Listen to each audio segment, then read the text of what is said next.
Can you change my team name on FIFA World Cup Fantasy? In order for you to figure it out, let's jump right into the video.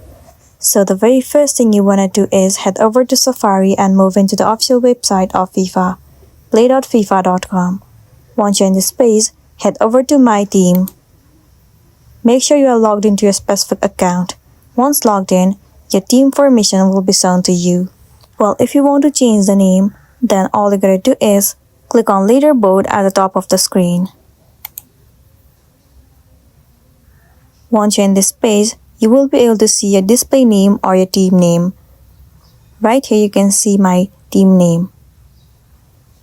If you click on it, none of the options will be shown to you.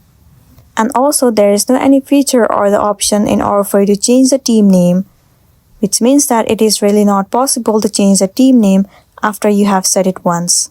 So in this case, all you gotta do is delete this account and create a new one. Then create a new name for your team and form a formation.